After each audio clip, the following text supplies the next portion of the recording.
अपने किए की इतनी बुरी सजा भुगतेगा उसे पता न था। मेरे प्रिय बच्चे, आज का यह संदेश तुम्हारे लिए बहुत ही महत्वपूर्ण है, इसलिए संदेश को अनदेखा या बीच में छोड़ने की गलती मत करना। इसे ध्यानपूर्वक अंत तक पूर्ण सुनना। बच्चे, किसी भी हाल में इस संदेश को मत छोड़ना मेरे बच्चे। प्रिय, यदि तुम मुझसे प्रेम करते हो और मुझसे जुड़ना चाहते हो तो मेरे इस चैनल को लाइक, शेयर, सब्सक्राइब करके कमेंट में ओम नमः शिवाय लिखना मत भूलना मेरे बच्चे। यदि तुम ओम नमः शिवाय लिखते हो तो तुम्हें मेरी शक्तियां प्राप्त होने लगेंगी, जिससे तुम्हारी समस्याओं का निवारण होना शुरू हो जाएगा। मेरे प्यारे बच्चे, मैं जानता हूं कि तुम बहुत बुरे दौर से, बहुत बुरे हालातों से गुजर रहे हो। इसलिए तुम्हारे मन में बार बार यही सवाल उत्पन्न हो रहा है कि आखिर हर बार मेरे साथ ही क्यों बुरा होता है? क्यों मैं ही हर बार विषम परिस्थितियों में फंस जाया करता हूँ? मेरे ही कार्य क्यों बिगड़ जाते हैं? मेरे ही रिश्ते क्यों इतने उलझ जाते हैं?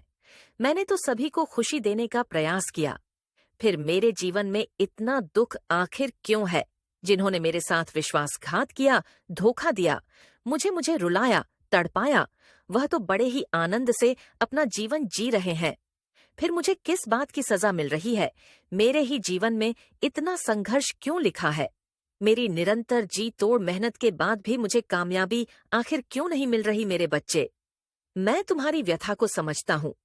तुम अभी जिन हालातों से गुजर रहे हो, जिन बुरे हालातों से घिरे हुए हो, वह बहुत ही पीड़ादायक है। मैं जानता हूँ, किंतु तुम अपने बाबा पर भरोसा रखो, अपने पिता पर भरोसा रखो। जो हो रहा है वह तुम्हारे भले के लिए ही है। तुमने कभी किसी छोटे हाथी के बच्चे को देखा है? जब वह नन्हा होता है, छोटा होता है, तो उसे रस्सी से बांध दिया जाता है। वह बंधा रहता है, क्योंकि रस्सी को तोड़ने का बल उसमें नहीं होता। किंतु जब वही बच्चा विशाल हाथी का रूप ले लेता है, तो वह बहुत बलशाली हो जाता है। उसके पास बहुत शक्तियां आ जाती हैं, लेकिन फिर भी वह इसी रस्सी से बंधा रहता है। जबकि यदि वह उस रस्सी को तोड़कर स्वयं को आजाद कर सकता है, मेरे बच्चों, उसके पास इतनी ताकत होती है, लेकिन उसके मन में बचपन से ही यह धारणा बन चुकी